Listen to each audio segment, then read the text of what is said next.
If Russia brings their carrier strike group to Ukraine, it's over for Kyiv. They'll all fall. Oh wait, Russia doesn't have one. They have one aircraft carrier called the Kuznetsov, and it's been rotting in a dock since 2018. They should just call it Admiral Rustalicious at this point. The first aircraft carrier was developed by the United Kingdom in 1918, but the Americans perfected it in the 40s. Russia, for all of these decades, have been struggling to build just one, and they can't get it right. Oh, okay, well, what about China's carrier fleet? China has 3 carriers. The first was a casino ship, the second is a clone of the casino ship, and the third is still in production.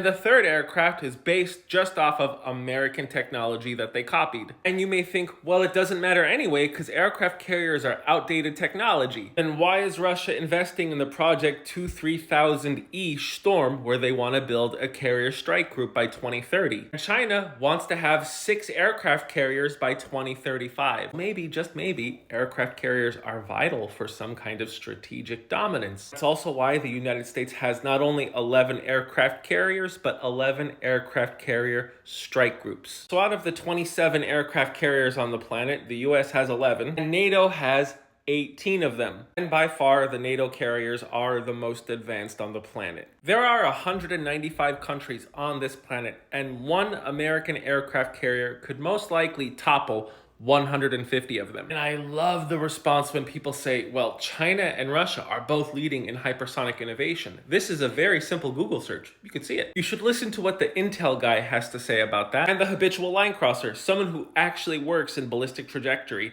he even says hypersonic doesn't really exist, at least not in the conventional sense. I mean, right now the United States is working on a hypersonic airplane that can go from New York to Tokyo in an hour. And then there's Lockheed Martin's SR-72, which is a military hypersonic aircraft, something that Russia and China doesn't have. And when it comes to our hypersonic missile program, we have the AGM-183, which we tested right off the coast of Guam as close as we could get to China so they could see, hey, we have something better. The Army also has one of theirs. It is called the Dark Eagle, which is ground launched. And the US Navy has the Conventional Prompt Strike, also known as the CPS, which they can launch from underwater. Now back to China copying our aircraft carriers and having 6 groups by 2035. Is the ship that they're working on a copy of our Nimitz class carriers, which are an older version, or a Gerald Ford class carrier? And by 2035, we may have a new model of aircraft carrier that China can't mimic yet. By 2035, Russia might not even be Russia as we know it, and China may be in the midst of an economic collapse right now, but we'll have to wait and see. I am the Geo Hussar, and Ukraine sunk the majority of Russia's fleet,